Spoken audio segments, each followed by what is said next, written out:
នេះជាពិធីដង្ហែក្បាលព្រះក្បាលមហាព្រំដែលដាក់លើជើងពៀនហ្នឹងគឺគេហែប្រតិសិននៅភ្នំព្រះសម័យដែលជាពិធីកិច្ចការរបស់ទេវតាឆ្នាំថ្មីរាល់រូបត្រូវធ្វើរៀងរាល់ឆ្នាំមិនដែលខានការដង្ហែហ្នឹងក៏ចាប់ផ្ដើមដំណើរទៅមុខទៅនៅក្នុងបរិវេណផាកដែលមានការរៀបចំធ្វើពិធីចូលឆ្នាំហ្នឹងគឺគេធ្វើគ្រប់កន្លែងតាមតំបន់ដោយយកថ្ងៃសៅរ៍ឬថ្ងៃអាទិត្យដែលជាថ្ងៃសម្រាករបស់អ្នករស់នៅស្រុកអាមេរិកហ្នឹងគឺគេធ្វើថ្ងៃសៅរ៍ថ្ងៃអាទិត្យជាកម្មវិធីធំដុំពីព្រោះប្រជាជនខ្មែរយើងរវល់ជាប់ទៅធ្វើការទៅមិនបានទៅចូលឆ្នាំចូលអីទេបើសិនជាចូលមិនចំថ្ងៃសៅរ៍ថ្ងៃអាទិត្យហ្នឹងគឺគេនៅតែលើកទៅធ្វើថ្ងៃសៅរ៍ថ្ងៃអាទិត្យហ្នឹងដដែលដើម្បីជាបានជួបជុំគ្នាក្នុងពិធីបុណ្យចូលឆ្នាំហ្នឹងមានបងប្អូនខ្មែរយើងច្រើនកកទៅវត្តជួបជុំគ្នាពិធីនេះដង្ហែទៅប្រតិសិនជុំវិញកន្លែងហ្នឹងចំនួន3ជុំដោយម្នាក់មានកាន់ផ្កាកាន់គ្រឿងកំដរដៃដូចជាមានស្បង់ជីព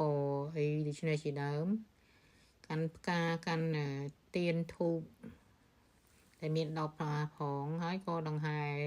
ជុំវិញទីតាំងបរិវេណផាកហ្នឹងដើម្បីឲ្យបានចំនួន3ជុំដោយនៅក្នុងរឿងនិទានរបស់រឿងចូលឆ្នាំថ្មីហ្នឹងគឺគេហែ3ជុំនៅជុំវិញភ្នំព្រះសម័យនោះឯង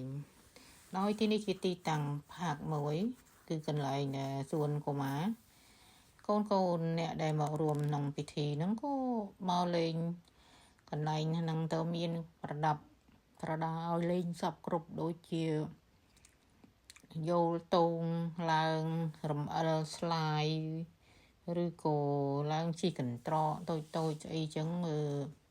គេមាននៅតាមផាកនីមួយ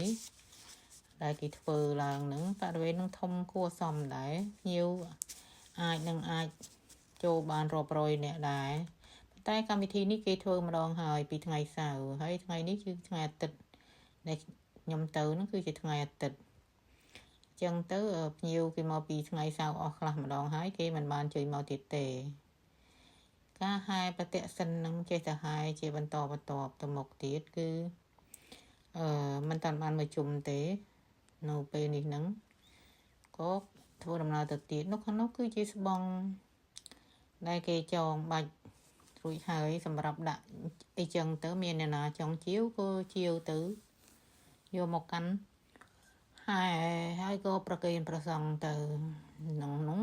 មានគេរៀបចំឲ្យស្រេចដូចជាសម្ពុតស្លាដកអីទៀនធូបថ្នាំ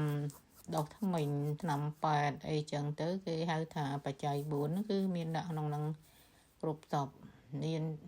ខ្លះក៏មានដាក់តាំងពីប្រេងកូឡាឡើងដើម្បីរឹតអ្វីជាដើមដាក់សិភៅដាក់ប៊ិចដាក់ដៃខ្មៅខ្ញុំចាំមិនអស់ដែរព្រោះរបស់អស់ទាំងនេះគឺធ្វើឡើងស្រាប់ដើម្បីនឹងដាក់លក់ចំណែកនៅស្រុកខ្មែរយើងក៏គេធ្វើចឹងដែរគេវិចខ្ចប់ឲ្យស្រេច